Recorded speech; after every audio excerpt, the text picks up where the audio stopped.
Welcome, welcome, welcome back to the Connected Wellness Podcast. I am Rachel Ann. I'm here with the lovely Marianne, and we are so passionate about wellness.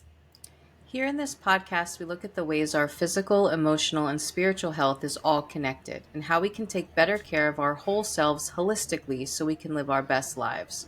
We're really excited that you're here with us on the journey. Welcome to Yes. episode 29 of the podcast. Yes. Welcome, Yay! welcome. Yes. I hope 2024 is starting off well for you, Rachel Ann, and for all Yeah. of our listeners. Yeah. Yeah, I'm still feeling like the new year kind of high. I don't know if that's a thing, but just feeling Yeah. like renewed and motivated. How about you? Yeah. Yeah. There's a sense of newness that the new year Mm-hmm. brings, and I'm still feeling that. We'll see how long that lasts, though. Yeah. I know that competes very strongly with like seasonal affective disorder for those Mm-hmm. of us living, in this hemisphere. We were just talking about how cold it is, but it's okay. At least we have this new year vibe for a while. Yeah. Yeah. Yeah, that'll bring us some warmth as we deal with the Yeah. 11-degree weather right now. Definitely. Yeah. What did I just tell you? Feels like 4 here, I Mm-hmm. think. Yeah. Yeah. Super fun. But we're Oh inside. It's gosh. cozy in here, so that's okay. Yeah. Yeah.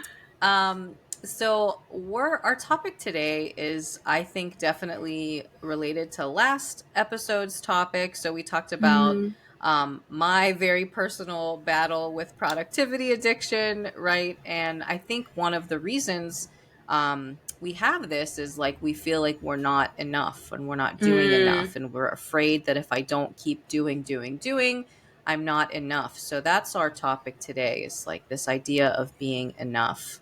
Yes. Oh, I'm excited to get into it. I hear this from a lot of people, both client wise, but also just in relationships and friendships that I have and conversations. So I'm excited to get into it. I'm glad again it's not just me, right? That's why Yes. we talk about these things, because it's not just me. Hopefully it's universal. But okay, before Yes. we do that, Yes. let's dive into some wellness wins. You want to start Mhm. us off? Yeah, I'll start off. So, my wellness win is that I have a goal that I'm trying to accomplish is to try to wake up earlier. I am not a morning person. I pretty much have never been a morning person. Hmm. And as an entrepreneur, I can get away with that because I set my own schedule. But I was having some thoughts the other day of looking at my schedule and realizing that I just wanted to do more in my day, not from a productivity standpoint, but from a standpoint of I wanted to have my devotional time earlier in the day. I Hmm. wanted to incorporate more moments of relaxation and rest. My therapist, God bless her, she was like, Rachel, you need more time to rest between things. You're doing too much. And I was like, Hmm. fine. So that really prompted me to look at my schedule and say, oh, I probably need to just wake up earlier, which will allow me to maybe accomplish more things here and there, but more so, it gives me more time to rest and buffer between things. Yeah. So I've been doing that for the past few days. It has been hard. If you are somebody that is trying to set your nighttime routine, if you're trying to create a wake up morning routine, as you know, TikTok calls it, it is hard to do that. And so I'm trying to find the balance of what's actually realistic for my body. I'm not going to be somebody that wakes up at 6 a.m. Hmm. But I'm like, maybe I can wake up earlier than how I'm waking up now. So it's been going good, hard, but going good. And I am starting to feel the difference of having more time in my day, not feeling super rushed, and just feeling like I have more control over my time, which Yeah. feels really nice. I'm not just following meeting after meeting after meeting. I have more say in my schedule, and so I've been really enjoying that, and I'm very hopeful and excited that this will continue.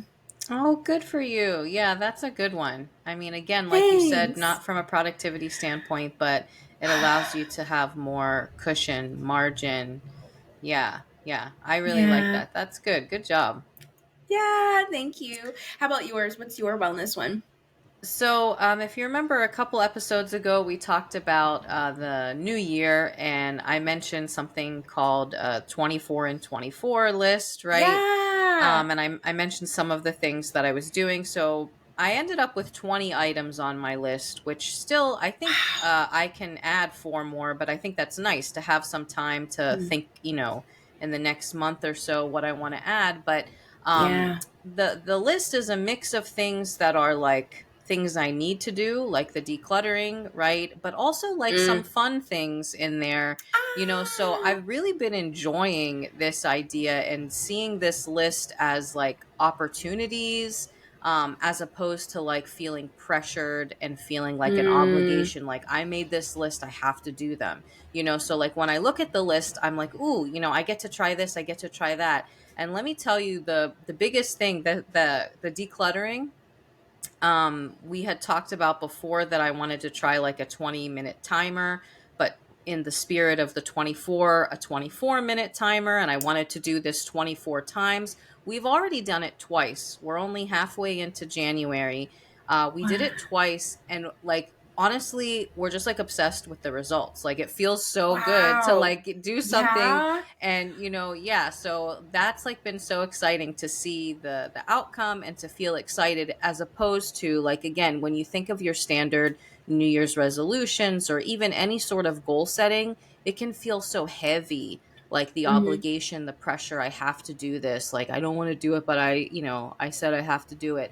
But here it's just like exciting, the opportunity. So many opportunities for fun is on our list, or my list. Chris is really just along for the ride, but yeah, it's my list. So I've just been loving it. Like, I never made a list like this Wow. before, and it is, so far, again, it's only a few weeks, but it's totally working for me. Because it's a Yeah. mix of like important things, and like harder things, and like funner things, like, Yeah. yeah. Oh my gosh, Marian, I love that. Fun Thanks. things and looking at it as opportunities, as Mm-hmm. like, oh, I wonder what awaits me when I open the door to this. It's like excitement, adventure. Oh, go you, girl. I love that so much. And I actually realize it's so good. I know it's like a New Year thing, but it's so good for this time of year specifically. I think a lot of Hmm. people have, like I said, seasonal affective disorder, or just the winter blues, the post holiday blues, like any way you want to look at it. Like, it's hard when it gets dark so early and it's so cold and it's this. So when you have these like different experiences to look forward to, and they don't have to be big things, Mm-hmm. like, one of Mm-hmm. the things on my list is like cook out of my cookbooks, right? I have some great cookbooks that I like just sit there, and Fun. I never like, so that's something that's not like a big deal. Like, I can just go through my Yeah. cookbooks and pick a recipe, so things like that. It just gives you something to look forward to and something different to like change things up, when it might be like a stagnant time of the year for some people. Mm. Yeah. Oh, I Yeah. love that. That is such a good idea. Things Thanks. that are like realistic and exciting. Yes, that is what you Hmm. deserve, Marianne. Ah, yay, Thank wellness you. wins. Yeah, I want to hear from anyone if you've tried the list or made any sort of list. Of course, it doesn't matter how many items are on it, but like, I think Mm-hmm. having, again, this balance of like some bigger goals and some just like little fun things, is has really been nice. So I want to know if anyone else Mm. has tried it. Yeah. Yes, please let us know in the comments below. We would love to hear your thoughts on that Yeah, and what has been working for you with the list. absolutely. Okay. So the topic. Are we ready? Yeah, I'm yeah. ready. All right. You ready for Yes. episode 29 of Marianne's coaching? I Might have as to well. say, you are doing, I forgot what episode it was. You were like, I'm going to be vulnerable and transparent. And you have modeled that in probably other areas of your life, but on the podcast so well. So rock on for volunteering Thank you. yourself as like a client that represents the people. Mm-hmm. Yeah, yeah. I just want to represent the people. Um, okay, so it cannot be just me, and you have said it is not just me. Like, I feel Right. like sometimes, no matter how much we're doing, no matter how well we're doing, we just feel like we're not enough. We're not doing Mm-hmm. enough. We're not succeeding enough. And like, I just kind of wanted to think about, where does this feeling come from? Like, why do we have it? Why is it so pervasive? And like, what can I start to do about it? Because it's not Mm-hmm. a great feeling. And I think it gets in the way of contentment. It gets in the way of feeling peace. Like, it gets in the way of a lot of things. So what can we do to like start pivoting away from that feeling? Yeah. So I will say this until I am blue in the face. You are not the only person that experiences this. Allow that to wash over you, Mm-hmm. meditate on that, allow it to absorb. And the reason why I say that is because when we feel like we're the only ones experiencing something, we tend to experience shame Mm, and we tend to isolate. And when we feel shame and when we isolate, that actually makes it worse because of we're not course. seeking support and we're saying even more negative things about ourselves. And so let's like normalize that right from the start. Another reminder that's helpful to keep in mind is that if you are somebody that has any type of hardship, if you are somebody that has a history of trauma, if you're somebody that has a marginalized identity, the likelihood of you feeling inadequate in some way is going to be high because we live in a world that says you must look and do and be XYZ in order to succeed, in order to be rich, in order to have a happy, healthy, successful life. And lots of people do not have those attributes. Therefore, they're going to feel they're not enough because those are the standards, but we don't meet those standards. Mm-hmm. And the question is, where do these standards come from? And we also don't have to abide by that. So that's like another thing as we lay the foundation for this. Um, but typically what I find when having conversations with people who are like, I just don't feel like I'm enough and all of that, I ask them the question of what does it mean to be enough? What Mm, are the thoughts and feelings that come along with that? And some of the things that you mentioned, it's usually things like feeling confident and courageous to show up as your authentic self, not having the pressure from family, from friends, from colleagues, society, anyone or any place or anything.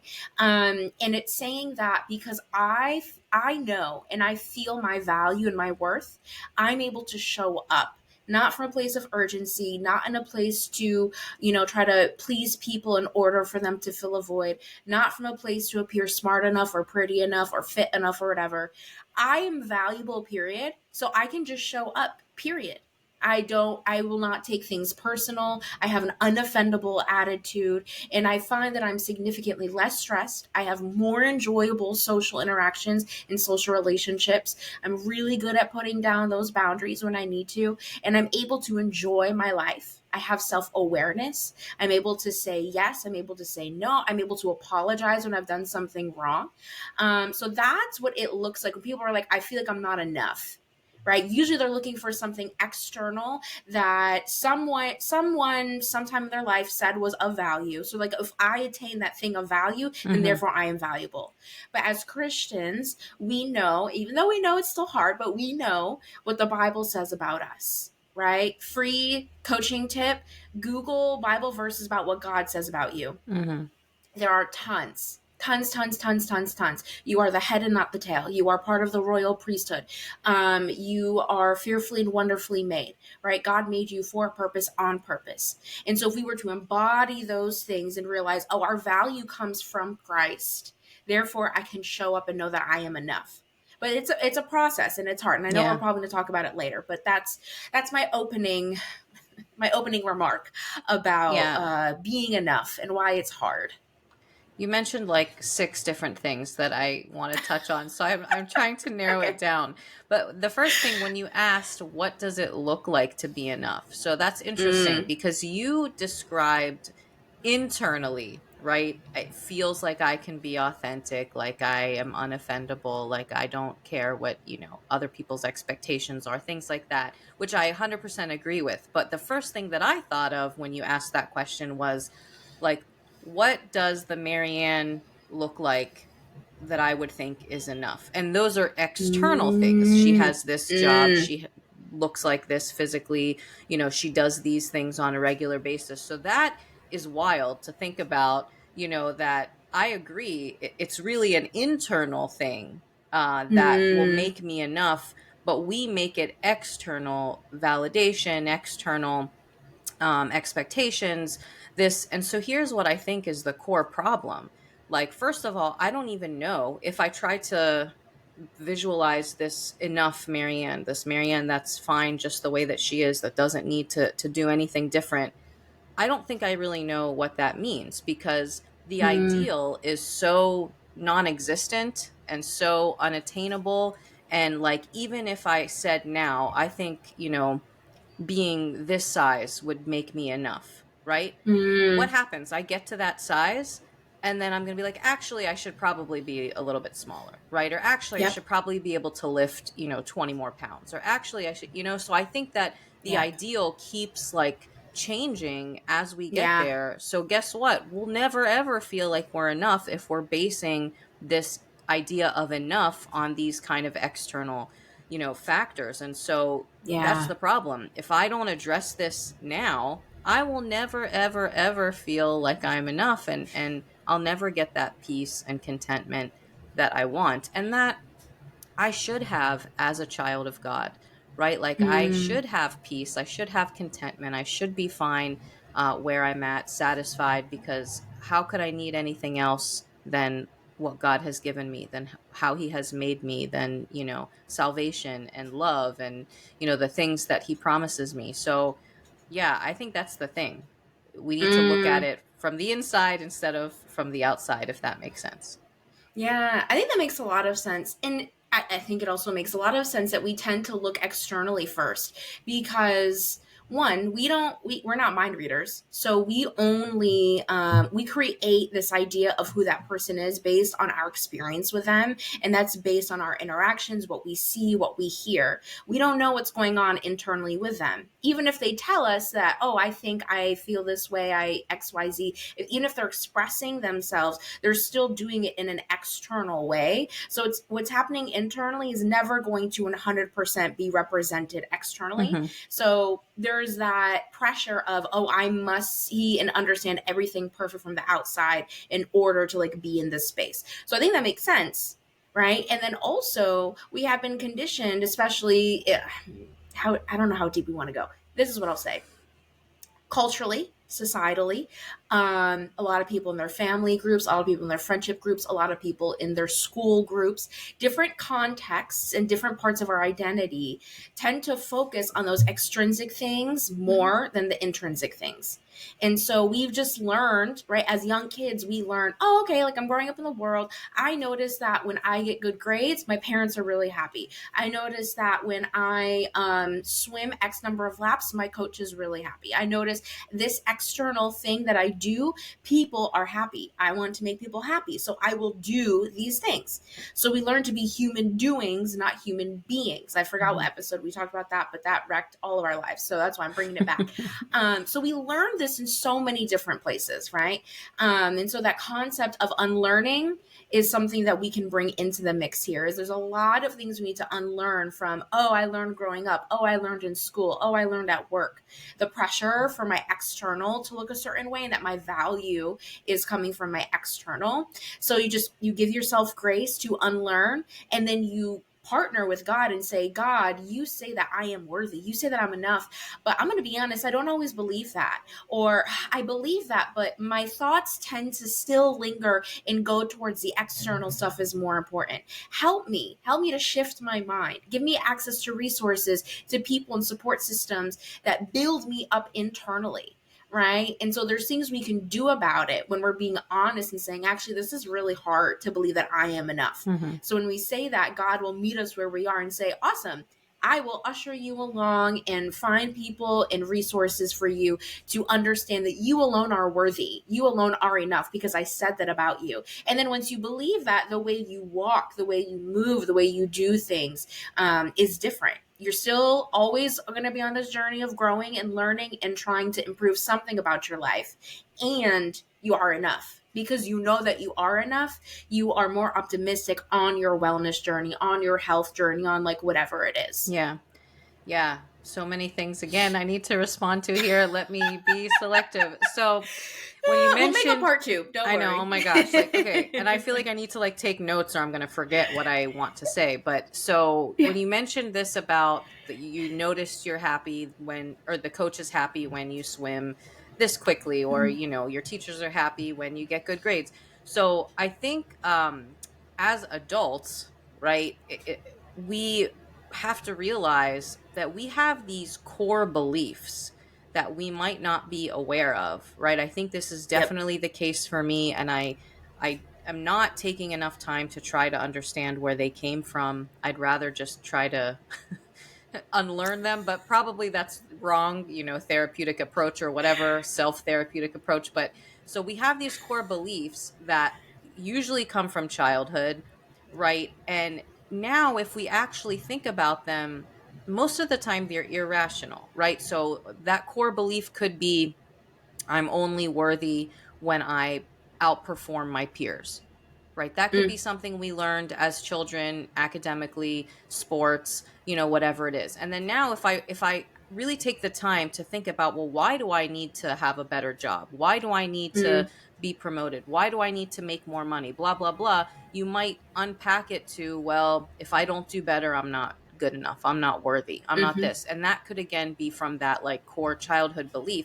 So that's what I think is important, that we recognize, put it out in the open for yourself and be like, that doesn't make sense. That's irrational. Now, Yeah. as an adult, Yeah. I can look at that belief and say, you're only good enough if you fit into the jeans you fit in high school.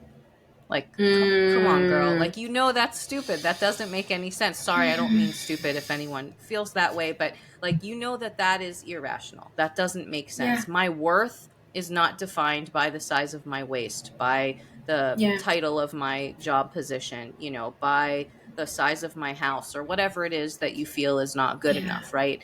Um, so that's one thing I wanted to say, irrational core Mm, beliefs, right, that we have to think about. The other thing is, you mentioned comparing what God tells us, right, about ourselves versus this kind of external validation. And literally this morning, one mm, of the verses I was contemplating on from Colossians is, set your mind on things above and not on the mhm, things of the world.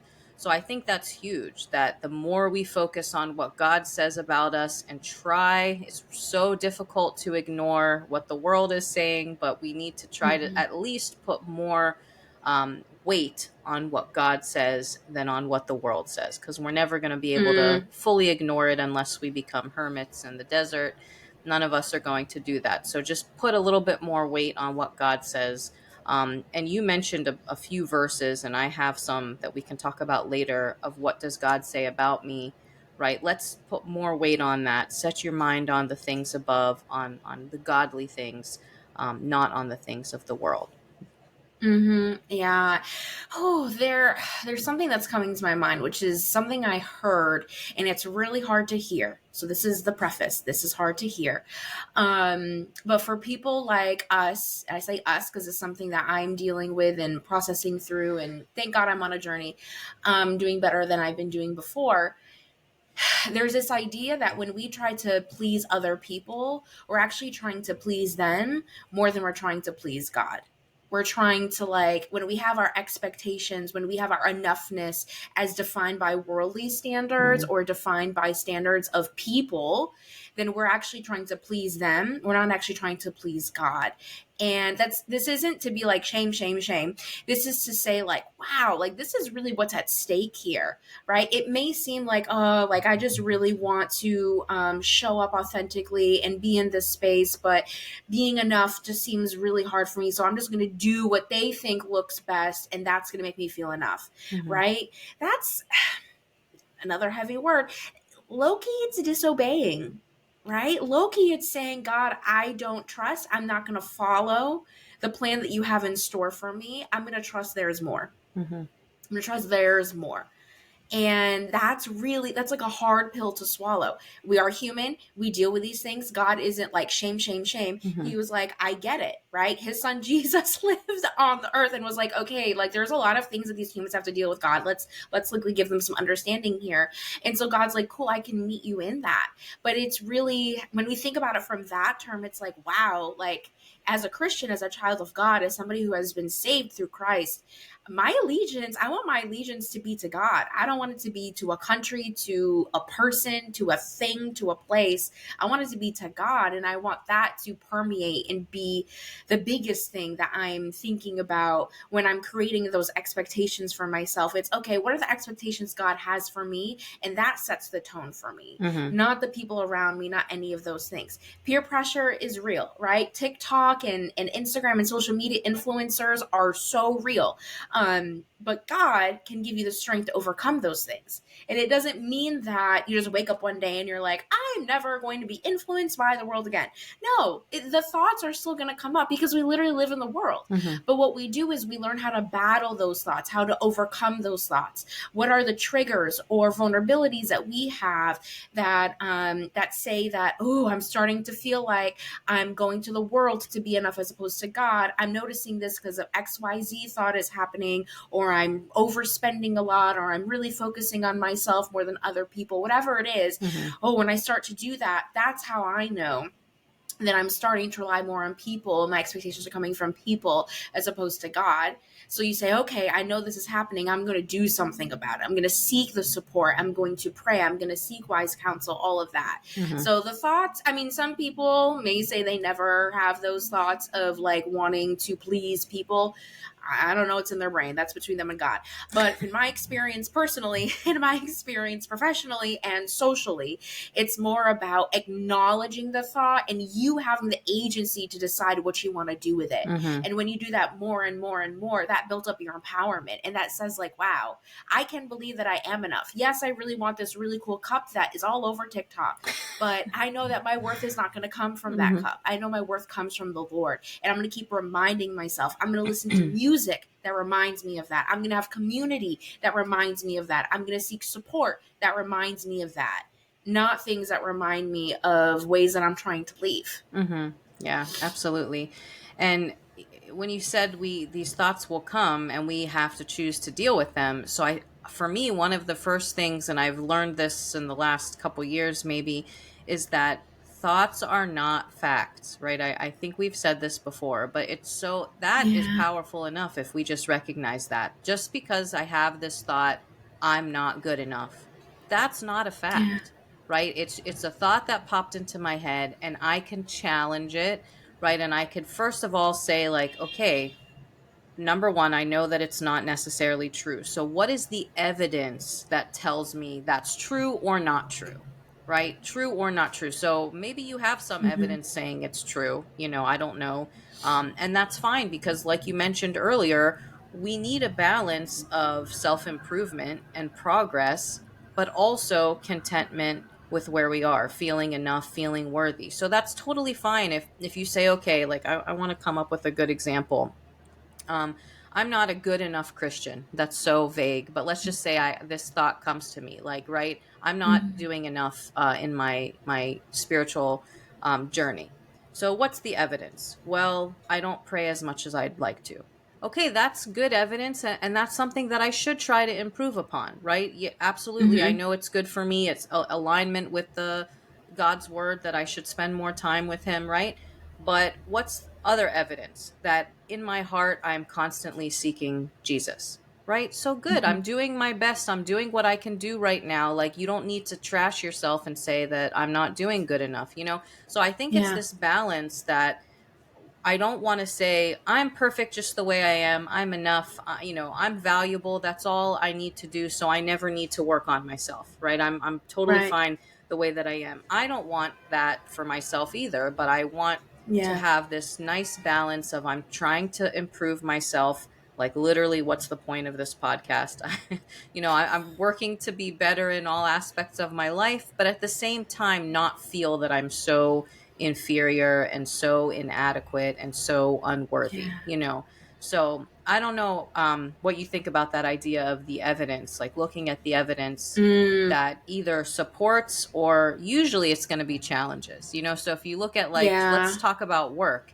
Oh, I really Mm. should be doing better at work. Well, what's the evidence? What did my last performance review say? Mm-hmm. What have my coworkers been saying? Well, how do I feel at work? Like, am I improving? Like, you know what I mean? Things that you could look at, metrics, and for a lot of us, if we're doing our best, we'll be like, oh, those things are actually all really good. Like, maybe I am doing enough at work. Yeah. Yeah. Yeah, I think there's two things that come to my mind.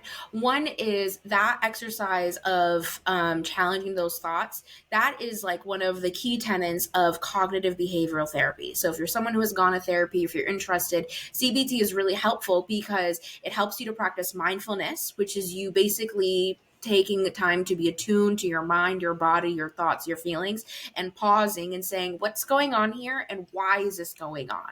And so when we say, what's going on with my thoughts? Why am I having this thought?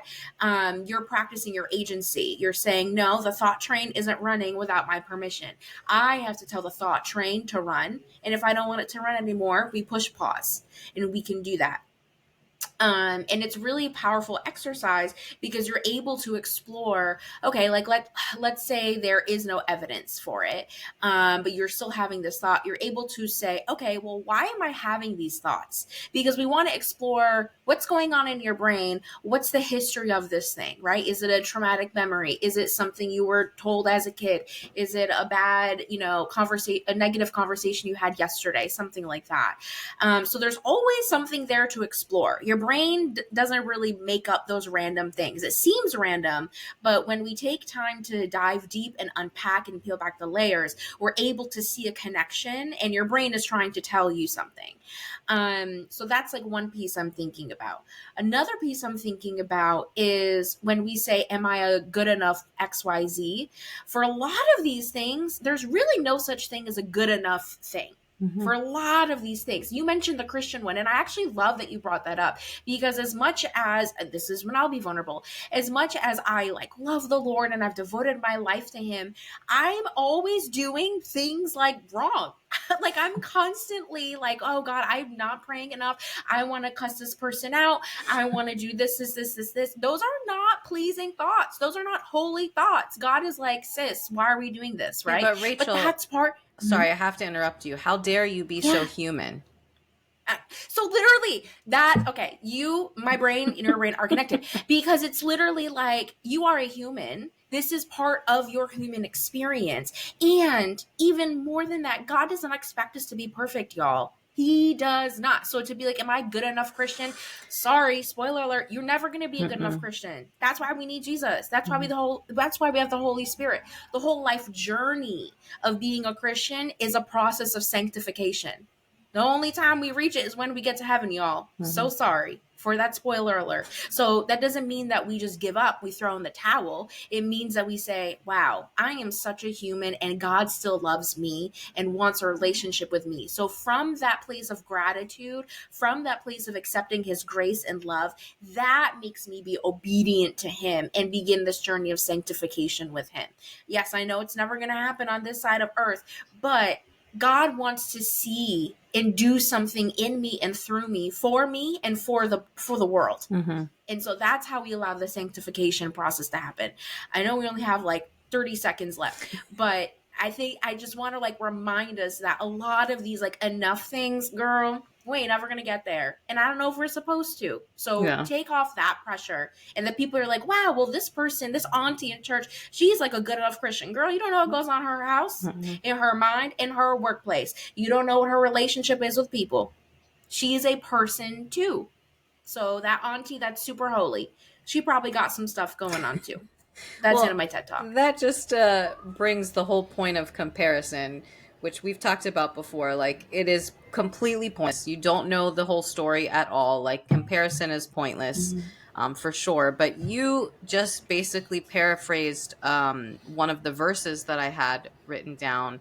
So Mm. Ephesians 2:10, so beautiful. For we are his workmanship, created in Christ Jesus Yes. for good works, which God prepared beforehand that we should walk in them. So like you said, he Mm. knows exactly what we are, what our, deficiencies are, what our issues are. He created us. We are his workmanship, not like his rough draft. You know what I mean? Like, we are his. This is the Yeah. final product of Rachel Ann that he created. And he saw that it was good, right? And that this needs to be put out into the world. Created for good works, like you said, to do good things. That he has planned for you. And And I just think that this is one of the many reminders when we feel like not good enough and inadequate. Like, no, God, it's very cliche in the Christian space. Like, God saw the world and decided it needed one of you. You know, He made all these amazing Mhm. things, but the world still needs you. Like, yes, it's cliche, but it's so Yeah. true. You know, like He Yep. designed us all for a purpose very specifically. Like, you know, look at how varied we are, how different we are in our skills, but also just in the little things, in our likes and our little Yeah. personality quirks. Like, we're all so different and unique for a reason, you know, and if God thinks that we're good enough to be here, who are we to think otherwise, you know?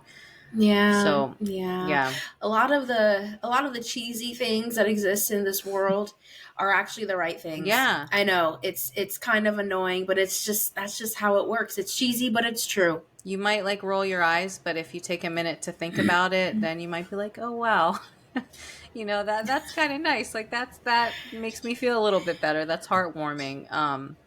Yeah, we Yeah. can post some other verses if we want, and some of the ones that you mentioned Yeah. earlier, because they Yeah. are comforting, really. You know, Hmm. and forget about affirmations. Like, these are our affirmations. Like, these are what we need These are to remind affirmations. us ourselves of, and you know, of the many many things that could fill the Bible. This is what God felt was important to share with us. You know, Yeah. so yeah. Yeah. Yeah. So I think we should have a part two, y'all. This is on me. This is my schedule. So we will have a part two because I think there's so much more to this idea of being enough and what that means, especially as Christian, especially as a lot of our audience, right, are children of immigrants and people of color. What does that mean when we have all of those intersections come together? So stay tuned for part two. If you have any questions, if you have any ideas or topics you want us to talk about, hit us up. Let us know. You can email us at connectedwellnesspodcast@gmail.com. You can DM us on Instagram. I'm at Real with Rachel Ann. Marianne is at Wabasaba. We are at Connected Wellness Podcast on Instagram. We're also on Facebook at Connected Wellness Podcast. And we are so excited to hear from y'all and continue the 2024 journey with you all. And without further ado, I'll hand it over to Marianne. Thank you so much for tuning in, and I hope you'll be well until next time. Awesome. Be well, everybody. Bye.